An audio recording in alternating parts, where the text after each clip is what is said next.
श्री बालकृष्ण लाल की जय। श्री गिरिराज धरण की जय। श्री भागवत भगवान की जय। मंगलाचरण।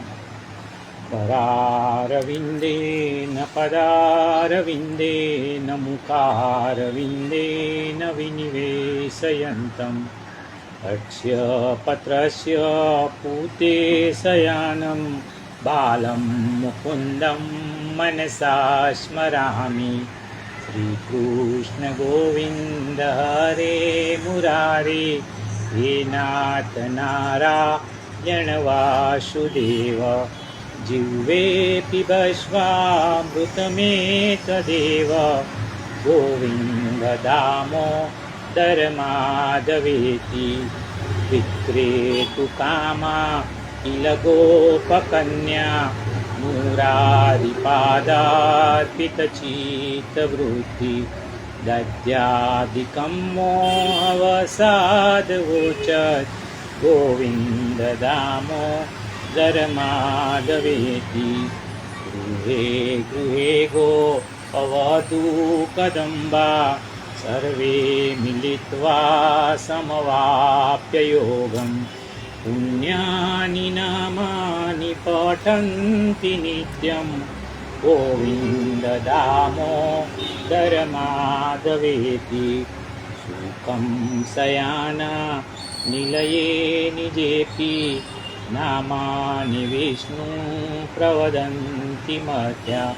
ते निश्चितं तन्मयतां व्रजन्ति गोविन्द दामोदर माधवेति। जिह्वे सदैवं भजसुन्दराणि नामानि कृष्णस्य मनोहराणि। समस्तभक्तार्तिविनाशनानि गोविन्द दामोदर माधवेति। दुःखावसाने इदमेव सारं दुःखावसाने इदमेव ज्ञेयं। देहावसाने इदमेव जाप्यं गोविन्द दामोदर माधवेति। श्रीकृष्ण राधा वर गोकुलेश गोपाल गोवर्धननाथ विष्णु। जिह्वे पिबस्वामृतमेतदेव गोविन्द दामोदर माधवेति। गोविन्द दामोदर माधवेति। गोविन्द दामोदर माधवेति।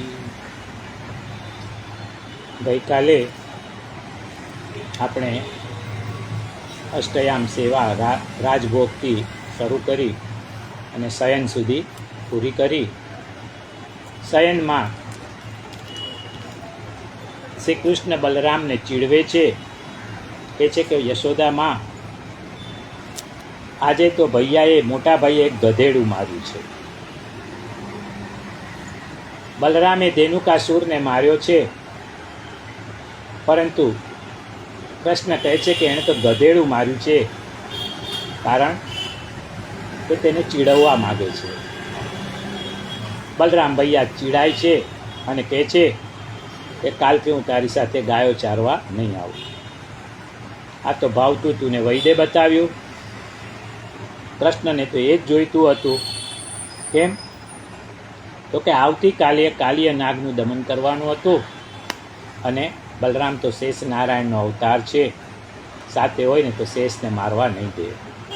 તેથી બીજે દિવસે કૃષ્ણ કનૈયો એકલો જ જાય છે અને કાલિય નાગનું દમન કરી અને એની ફેણ ઉપર નૃત્ય કરી અને એને કહે છે કે તું નિર્ભય થઈને અહીંથી ચાલ્યો જા. મારા ચરણની મોહર તારા માથા ઉપર લાગી ગઈ છે, હવે તને કોઈ હેરાન નહીં કરે. અને બેટ દ્વારિકામાં ચાલ્યો જાય છે. નંદ બાવાએ શ્રી કૃષ્ણ નાગના મોઢામાંથી ઉગરી ગયા ને એ નિમિત્તે ઘેર આવી અને ઘણું બધું દ્રવ્ય દાનમાં આપ્યું. ગઈકાલે અહીં સુધી જોયું. હવે આજે આગળ ઋતુઓનું વર્ણન. વર્ષમાં 6 ઋતુઓ આવે છે. આ બધી ઋતુઓમાં શ્રી કૃષ્ણ જે લીલા કરે ને એનું વર્ણન આવે છે. ઉનાળામાં ભગવાન વિવિધ પ્રકારની રમતો રમે છે. ભાગવતમાં લખ્યું છે કે શ્રી કૃષ્ણ ક્યારેક કાગડાના પીછાને પણ ધારણ કરે છે. એકવાર ગાયો ચારતા ચારતા ગોપ બાળકો સાથે શ્રી કૃષ્ણ બલરામ રમત રમી રહ્યા હતા. ત્યારે પ્રલંબાસુર નામનો એક રાક્ષસ ગોપ બાળકના રૂપમાં આવીને ભળી ગયો. રમત એવી હતી કે એકના ખભા ઉપર બીજો બેસે અને ઉંચકનાર એને લઈને દોડે. દોડતા દોડતા એ થાકી જાય ને એટલે ખભા પર બેસનાર બીજાને ઉંચકીને દોડે. પ્રલંબાસુર બલભદ્રને ઉપાડી અને દોડ્યો. એ જાણતો હતો કે શ્રી કૃષ્ણને તો હું ઉઠાવી નહીં શકું, એટલે એણે બલભદ્રને ઉઠાવ્યા. શ્રી કૃષ્ણને ખબર પડી કે રાક્ષસ બલભદ્રને લઈને ભાગ્યો છે. શ્રી કૃષ્ણએ બલભદ્રમાં પ્રવેશ કર્યો. બલભદ્રના શરીરનું વજન અનેક ગણું વધાર્યું. પ્રલંબાસુર ગભરાયો. તેનું અસલી રૂપ પ્રગટ થયું ત્યારે મુષ્ટિ પ્રહાર કરીને શ્રી બલરામે એને નિષ્પ્રાણ કરી દીધો. જે વ્યક્તિની લાલચ વધતી જાય ને એ પ્રલંબાસુર છે. જેટલું મળે ને એ બધું જ ઓછું પડે એ પ્રલંબાસુર છે. ભગવાન બલરામે આવી લાલચી વૃત્તિઓનો નાશ કર્યો. એક દિવસ ગાયો વાંસના જંગલમાં ફસાઈ ગઈ. વાંસ એકબીજાથી ઘસાઈને તો અગ્નિ પ્રગટ થાય છે. વાંસના જંગલમાં આગ લાગી. કુવાડિયાઓ ફસાયા. બૂમાબૂમ કહી. ભગવાને કહ્યું કે બૂમો ન પાડો, આંખો બંધ કરીને તમે મારું સ્મરણ કરો. ભગવાને દાવાગ્નિનું પાન કર્યું. કોઈ વેદાંતી પંડિત પૂછે કે ભગવાને એમના મુખમાં અગ્નિ કેમ મૂક્યો? એનો જવાબ છે કે કાર્યનો લય તો કારણમાં જ કરવાનો હોય ને. અગ્નિ ક્યાંથી આવ્યો? તો કે ભગવાનના મુખમાંથી. વેદ મંત્ર કહે છે મુખાદ અગ્નિ રજાયત. કોઈ વૈદ્ય પૂછ્યું કે ભગવાને મુખમાં અગ્નિ કેમ મૂક્યો? ભગવાને એને વૈદ્યની ભાષામાં જ જવાબ આપ્યો, વિષયસ્ય વિષમૌષધમ. વિષનું ઔષધ વિષ છે. પૂતનાના ઝેરથી જલન થતી હતી ને તે દાવાગ્નિથી શાંત કરી ઝેરથી ઝેરનો નાશ થાય. દાવાગ્નિથી સંસાર આખો બળી રહ્યો છે. ચિંતાનો દાવાગ્નિ માણસને બાળી રહ્યો છે. ભગવાન કહે છે કે આંખ બંધ કરીને મારું ચિંતન કરો તો તમારા ચિંતા રૂપી દાવાગ્નિને હું પી જઈશ. ઘરમાં અનેક પ્રકારના પ્રસંગો ઊભા થતા હોય છે. અપ્રિય ઘટના ઘટે ને ત્યારે માણસને ક્રોધ થાય છે. અને ક્રોધ પણ એક જાતનો દાવાગ્નિ જ છે. સંસારમાં સારી રીતે જીવવું હોય ને તો એકબીજા પ્રત્યે ખેલદિલી રાખવી પડશે. એકબીજાને દાંતિયા કરીશું ને તો જીવવાની મજા નહીં આવે. એક બહેન જરા સ્વભાવના તેજ હતા. એક દિવસ એમના પતિ બહાર ગયા હતા. બપોરે જમવા આવવાનું મોડું થયું. 3 વાગે ઘરે પહોંચ્યા. ઘરમાં જતામાં ખબર પડી ગઈ કે દાવાગ્નિ સળગ્યો છે. ભાઈ ખૂબ હોશિયાર, કશું એ બોલ્યા વિના ઘરમાં જઈને સોફા ઉપર ગોઠવાઈ ગયા. એટલામાં એમના શ્રીમતીજી આવ્યા અને મોટેથી બોલ્યા, કેમ નાવા ધોવાનો વખત નથી થયો હજી? ભાઈએ વિચાર્યું કે અત્યારે બોલવા જેવું નથી. શિયાળો હતો ને છતાંય ગરમ પાણી માગ્યું નહીં. સીધા નળ નીચે ગંગે ચ યમને ચો ગોદાવરી સરસ્વતી બોલી સ્નાન પતાવીને બહાર આવીને બેઠા. શ્રીમતીજી ફરી તાડુક્યા, અરે હજી કેમ બેઠા છો? જમવાનો વખત નથી થયો? એટલે ભાઈ ચૂપચાપ આસન પર જઈ અને બેસી ગયા.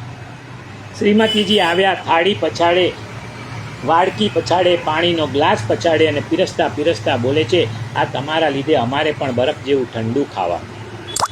આ તે કાંઈ જીવન છે? પતિને રસોઈ ગરમ તો ન કરી આપી, પણ ઠંડી પીરસતી વખતે પણ કકડાટ કર્યો. થાળી પીરસાઈ ગઈ એટલે ભાઈ ઊભા થયા અને થાળી લઈને પત્નીના માથા ઉપર મૂકી. પત્નીએ કહ્યું કે અરે આ શું કરો છો? પતિએ કહ્યું કે જરા રસોઈ ગરમ કરું છું, અત્યારે ગેસ કરતાં અહીં જલ્દી ગરમ થઈ જશે એવું મને લાગે છે. અને શ્રીમતીજી હસી પડ્યા અને વાતાવરણ પાછું હળવું થઈ ગયું. ભગવાન ચિંતાની અગ્નિને પી જવાની શીખ આપે છે. ભગવાન જે સ્થિતિમાં રાખે ને એ સ્થિતિમાં આનંદથી રહેવું એ સ્થિત પ્રજ્ઞના લક્ષણ છે.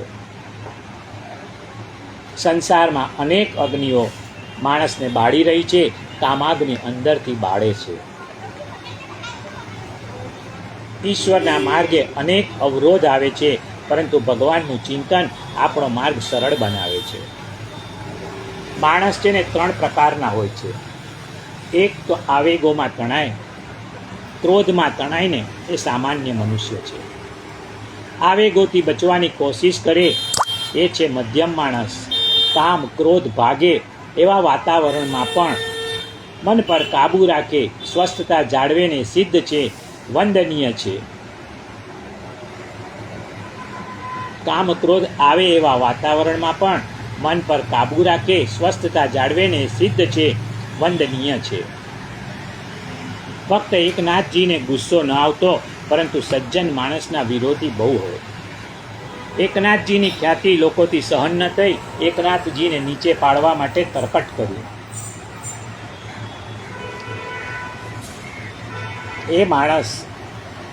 એક માણસને તૈયાર કર્યો. એ માણસ એકનાથને ઘરે આવ્યો અને એકનાથ પૂજા કરવા બેઠા ને ત્યારે એમને અડીને બેઠો. એકનાથે હસીને એમને આસન આપ્યું અને કહ્યું કે ભાઈ તમારે જમીને જવાનું છે. એકનાથ સાથે જમવા બેઠો. ગિરિજાબાઈ પીરસે છે ત્યારે જેવા પીરસવા માટે નીચે નમ્યા ને એટલે માણસ ગિરિજાબાઈની પીઠ પર જઈને ચડી બેઠો.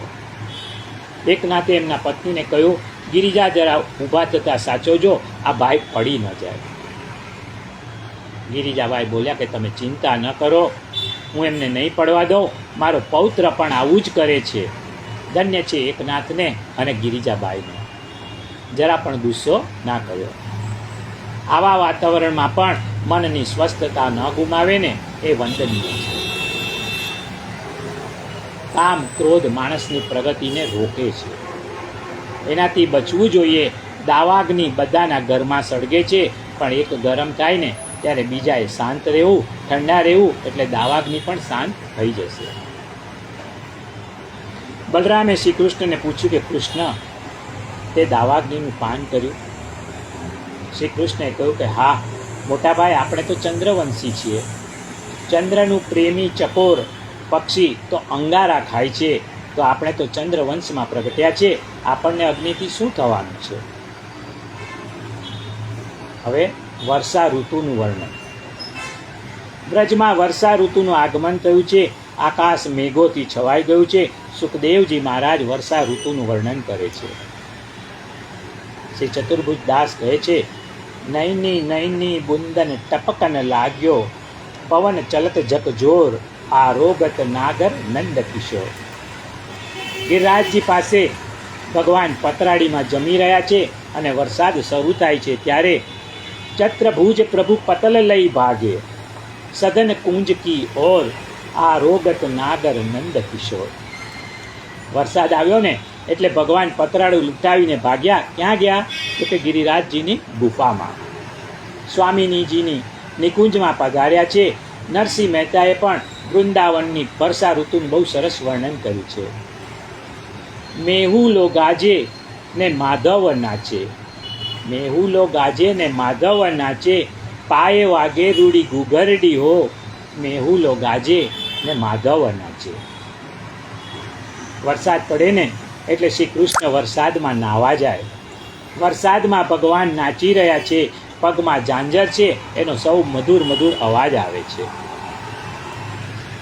ગોપીઓએ પ્રભુને વરસાદમાં નાચતા જોયા અને ગોપીઓ શ્યામ સુંદરની પાસે આવી. કૃષ્ણ નાચે છે, ગોપીઓ ઊભી છે અને વાજિંત્ર વગાડે છે. ઝાંઝ પખાજ બજાવે ગોપી, કૃષ્ણ વગાડે રૂડી વાંસલડી, ઓ મેહુલો ગાજે ને માધવ નાચે. દાદુર મોર બપૈયા બોલે, મીઠા સ્વરે બોલે કોયલડી, ઓ મેહુલો ગાજે ને માધવ નાચે. ધન્ય ધન્ય વ્રજની નાર રે હો, ધન્ય વૃંદાવન ધન્ય યમુના માતા, મેહુલો ગાજે ને માધવ નાચે. ધન્ય નરસૈયાની જીભલડી રે, ગાયો રાગ મલ્હાર રે, મેહુલો ગાજે ને માધવ નાચે. પાયે વાઘે રૂડી ઘુઘરડી હો, મેહુલો ગાજે ને માધવ નાચે. રામચરિત માનસમાં ગોસ્વામી તુલસીદાસજીએ પણ વર્ષા ઋતુનું સુંદર વર્ણન કર્યું છે. લખે છે, વર્ષા કાલ મેઘ નભ છાયે, ગરજત લાગત પરમ સુહાયે. વર્ષા ઋતુમાં આકાશમાં છવાયેલા વાદળની ગર્જના ઘણી જ મધુર લાગે છે. વીજળીના ચમકારાનો પ્રકાશ દુષ્ટ માણસના પ્રેમની જેમ ક્ષણજીવી હોય છે. પર્વતો વરસાદના જોરદાર પાણીને સ્વસ્થ રીતે સહન કરી રહ્યા છે, જેમ દુષ્ટ માણસના વચનો સજ્જન સહી લે છે. નાની નદીઓ થોડી સંપત્તિથી એટલે કે અધૂરો અહંકારી માણસ છલકાઈ જાય ને, એમ થોડા વરસાદથી છલકાઈને કિનારાઓને તોડતી ઉભરાઈ રહી છે, મર્યાદા મૂકી રહી છે. જીવ જેમ જન્મીને માયાથી લપેટાઈ જાય ને, એમ ઉપરથી પડતું શુદ્ધ પાણી જમીન પર પડીને મેલું બની રહ્યું છે. જેમ કોઈ સજ્જન પાસે સદગુણો આવીને ભરાય ને, એમ તળાવમાં પાણી ભરાઈ રહ્યા છે. જેમ જીવ બ્રહ્મને પામીને અચલ બને, એમ નદીઓના પાણી સમુદ્રમાં જઈ અને સ્થિર થઈ જાય છે. પાખંડવાદથી સદગ્રંથો લુપ્ત થઈ જાય ને, એમ ઘાસથી રસ્તા ઢંકાઈ ગયા છે.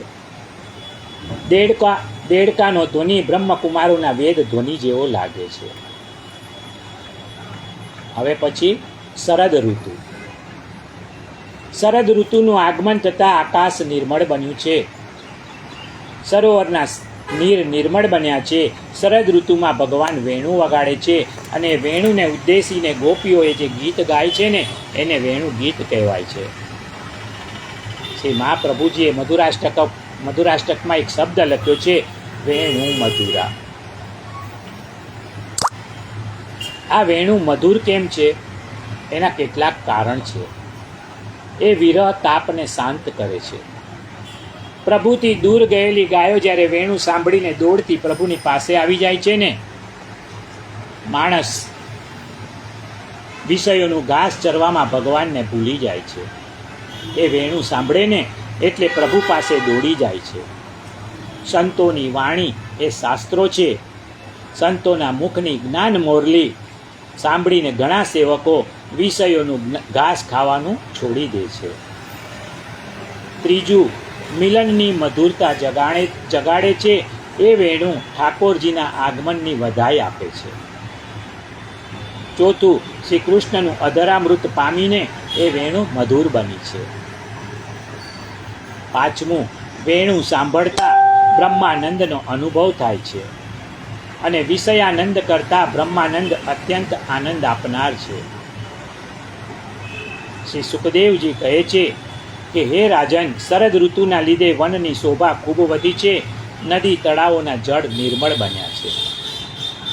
જળાશયોમાં ખીલેલા કમળોની સુગંધને પ્રસરાવતી મંદ મંદ હવા ચાલી રહી છે. ત્યારે શ્રી કૃષ્ણ ગાયો અને ગોપ બાળકોની સાથે એ વનમાં પધાર્યા. અવસ્થા છે ને 4 છે: આરતી અવસ્થા, સ્નેહાવસ્થા, આસક્તિ અવસ્થા અને વ્યસન અવસ્થા.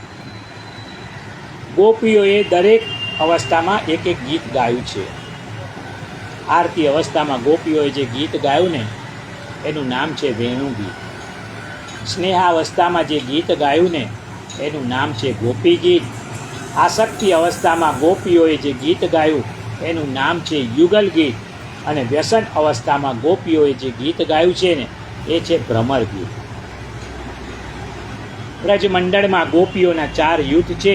એમાંથી કયા યુથની ગોપીઓએ આ વેણુ ગીત ગાયું છે?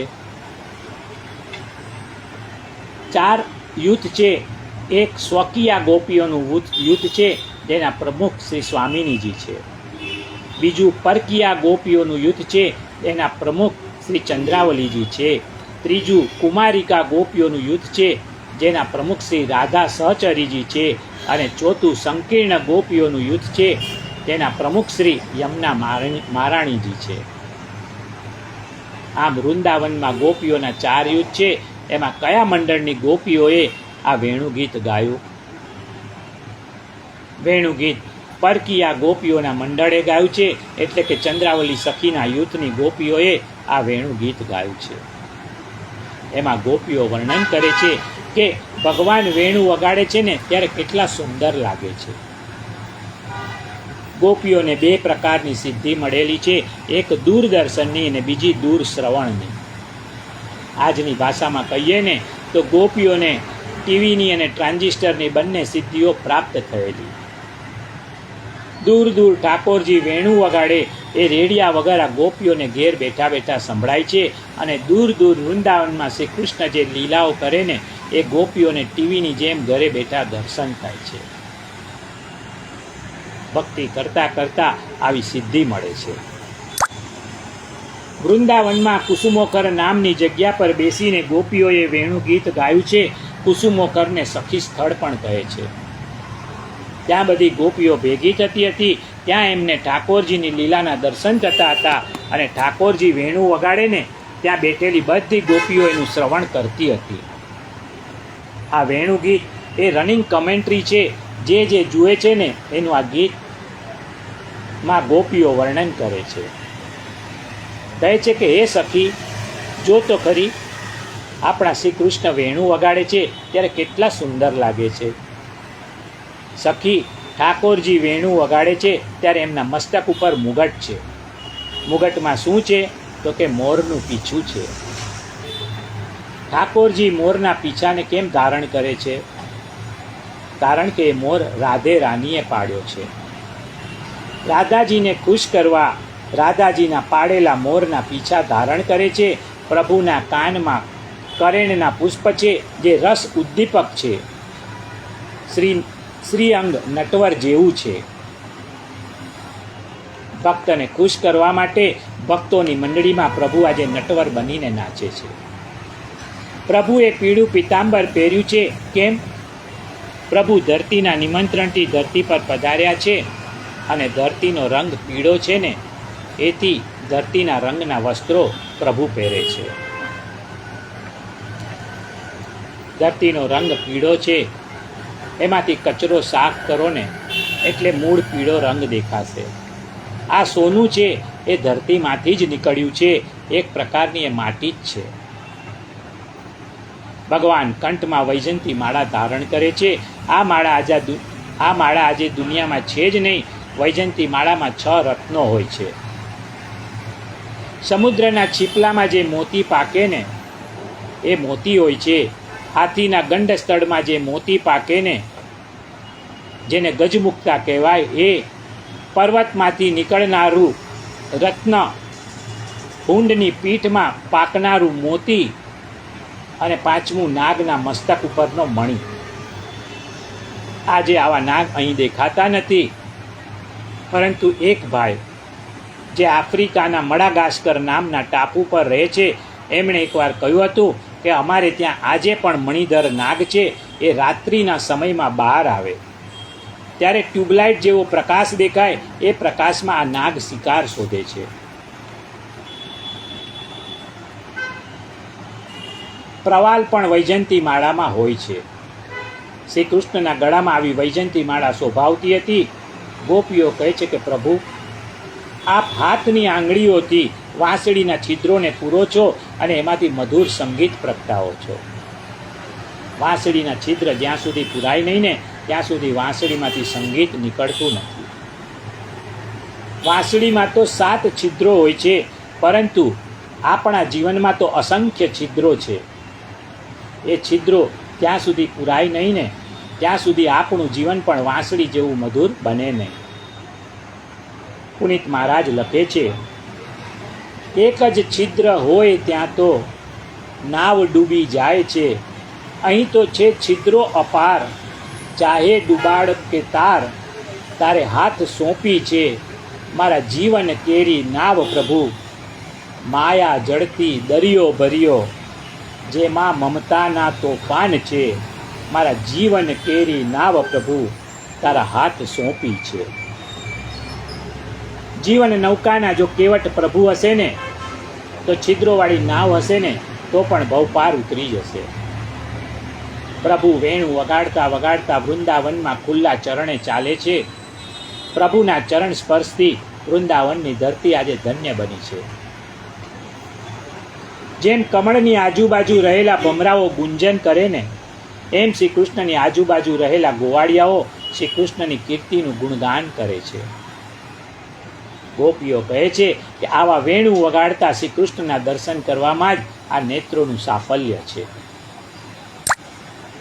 એક ભાઈ શાસ્ત્રીજીને કહેતા હતા કે જીવનમાં મેં ઘણું જોયું, હવે કશું જોવાના અભરખા બાકી નથી.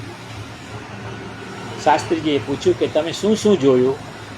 તો કહે છે કે મેં કાશ્મીર જોયું, સ્વિટ્ઝરલેન્ડ જોયું, અમેરિકા જોયું, આખી દુનિયા જોઈ નાખી. શાસ્ત્રીજી કહે છે કે તમે ભગવાન જોયા? તો કહે છે કે ના, એ બાકી છે.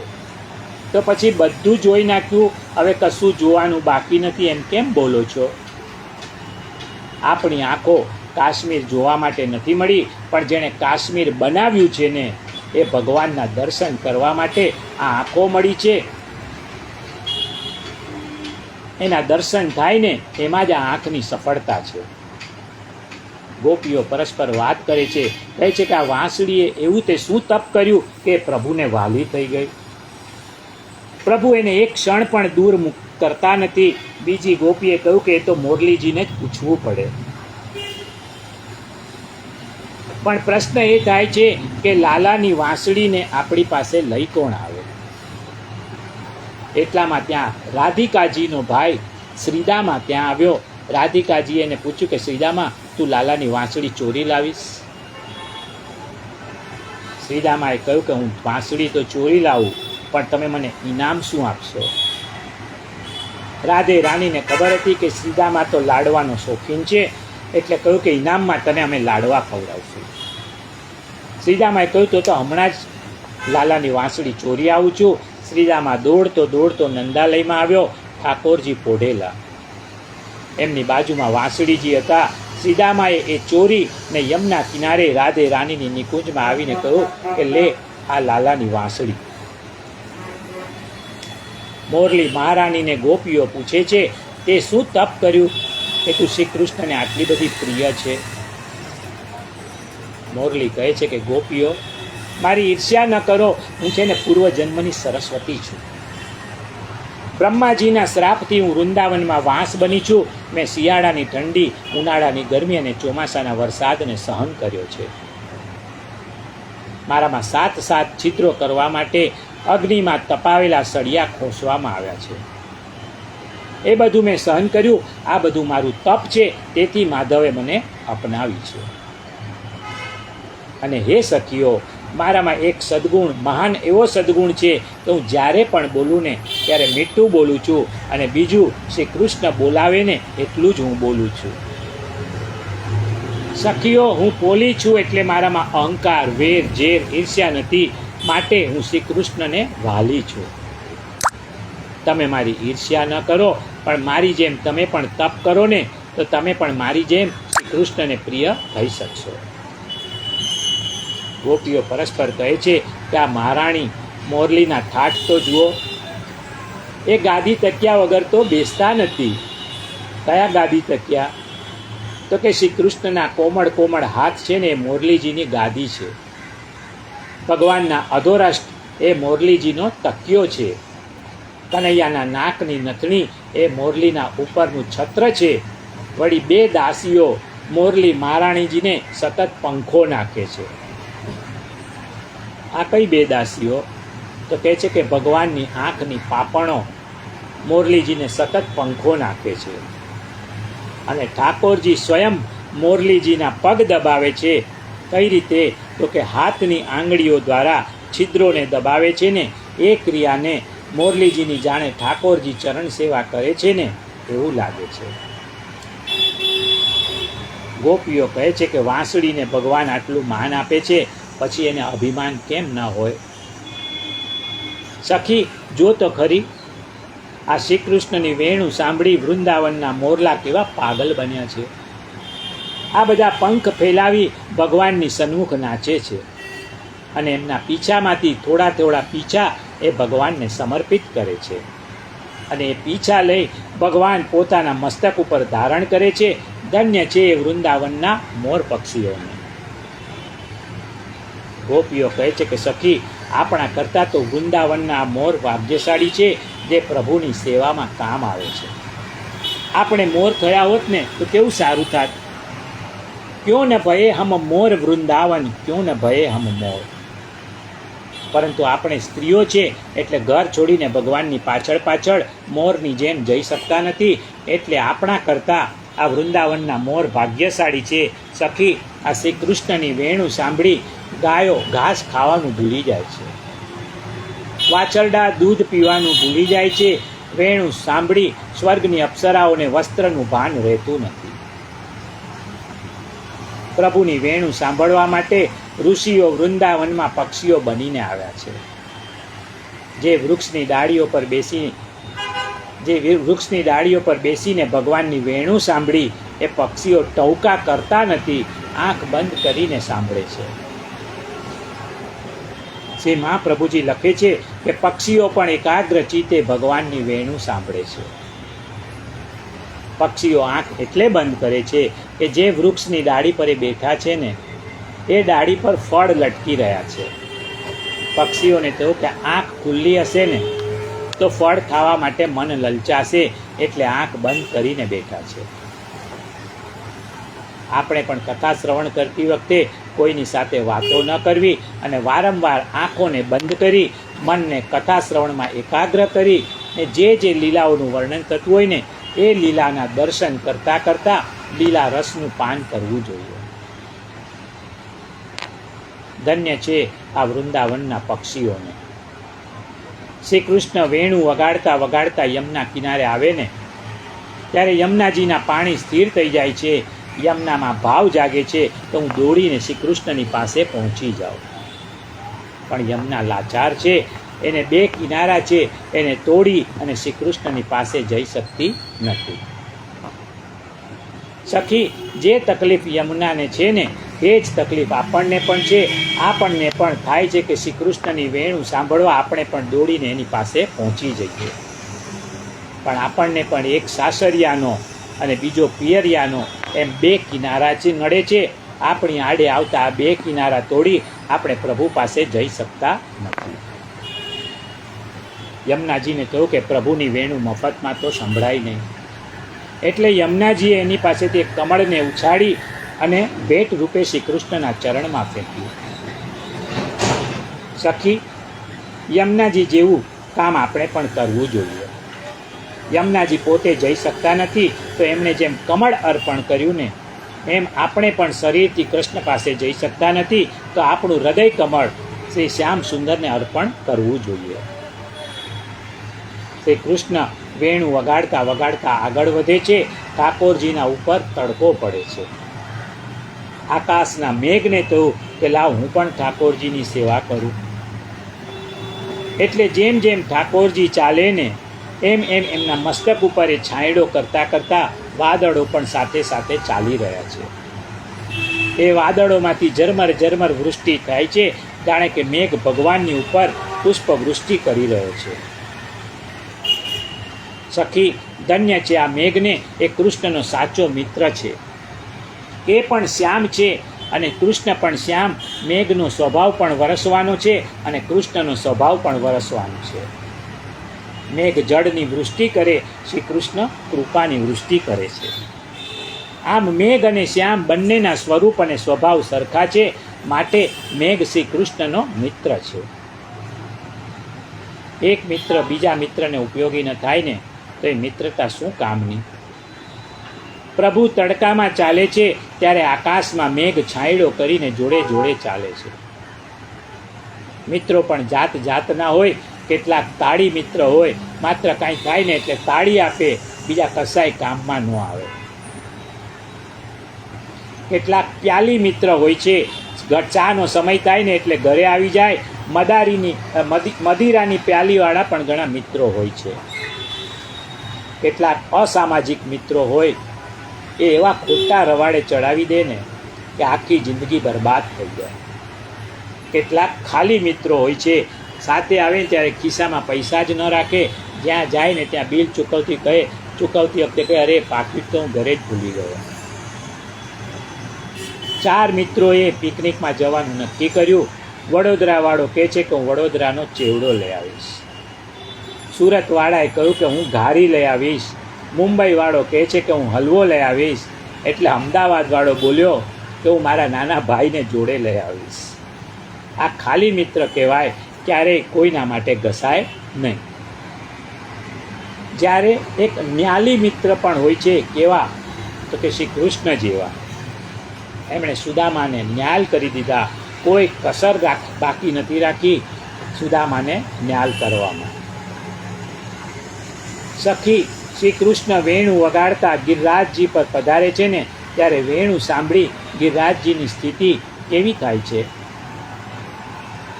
ગિરિરાજ બાવા શ્રી કૃષ્ણના ચરણ સ્પર્શથી માખણ જેવા પોચા થઈ ગયા છે. શ્રી કૃષ્ણની મુરલીની સુરાવલીમાં જાદુ છે. સંગીત સ્વયં એક જાદુ છે. બેજુ બાવરાએ સંગીતની શક્તિથી પથ્થરને પીગળાવી દીધો. તો આ તો ભગવાન છે. પથ્થર માખણ જેવો થઈ જાય તો આશ્ચર્ય નથી. વિજ્ઞાન કહે છે છોડ ઉપર સંગીતથી મીઠા ફળ આવે છે. અરે કેટલાક રોગ સંગીતથી મટે છે. ગિરિરાજજી ભગવાનને અને ગોવાળિયાઓને ખાવા માટે ફળો આપે છે, ગાયોને ખાવા માટે ઘાસ આપે છે. એક પર્વત પણ વેણુ સાંભળીને શ્રી કૃષ્ણનું સ્વાગત કરે છે. ગિરિરાજ બાવા એ પરમ વૈષ્ણવ છે. ગિરિરાજજી ભગવાન અને ભગવાનના ભક્તોનું સ્વાગત કરે છે, એટલે અહીં શબ્દ વાપર્યો છે હરિદાસ વર્ય. ગિરિરાજજી એ ભગવાનના ભક્તોમાં શિરોમણી છે, જે માત્ર ભગવાનની જ સેવા કરે છે. હરિદાસ કહેવાય, પણ જે ભગવાન અને એમના ભક્તો બંનેની સેવા કરે ને એ હરિદાસ વર્ય છે.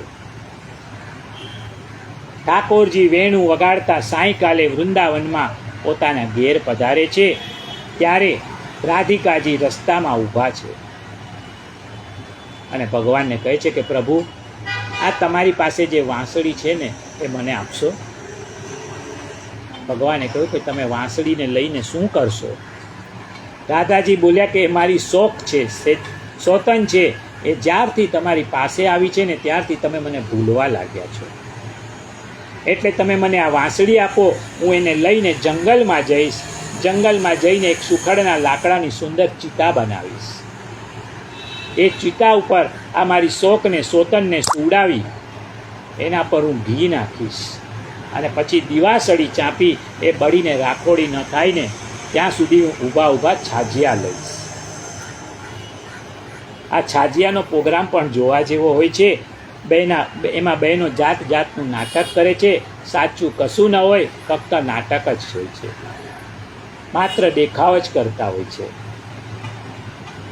રાધિકાજી કહે છે આ મારી શોકની સોતનની રાખોડી લઈ અને 100 હાથનો ખાડો કરી એમાં એ રાખોડીને દાટી એ ખાડો પૂરી દઈશ ને ત્યારે મને શાંતિ થશે કે હાસ હવે વચ્ચેથી ગઈ. અને રાધિકાજીએ ઠાકોરજીના હાથમાંથી વેણુજી ઝૂંટવી લીધા છે અને દોડવા લાગ્યા. ઠાકોરજીએ કહ્યું કે રાધે રાધે, આવું ના કરો, મને મારા વેણુજી પાછા આપો. રાધે, હું સાચું કહું, વૃંદાવનમાં જ્યારે હું એકલો હોઉં છું ને ત્યારે વાંસળી લઈને એમાં હું ફૂંક મારું છું, ત્યારે મારી આ વેણુ એક જ શબ્દ બોલે છે. શું બોલે છે? શ્રી રાધે, શ્રી રાધે, રાધે રાધે, પ્રિયા પ્રિયા, હે શ્યામા, હે શ્યામા, શ્યામા શ્યામા, પ્રિયા પ્રિયા. राधे रानी की जय, महारानी की जय, राधे रानी की जय, महारानी की जय. बोलो बरसाने वाली की जय, जय जय जय. बोलो कीर्ति कुमारी की जय, जय जय जय. राधे रानी की जय, महारानी की जय. આજે આ સત્રને આપણે અહીં વિરામ આપીએ. આવતીકાલે શ્રી ચીરહરણ લીલાથી આગળ શરૂઆત કરીશું. ત્યાં સુધી સર્વને જય શ્રી કૃષ્ણ, જય શ્રી કૃષ્ણ, જય શ્રી કૃષ્ણ.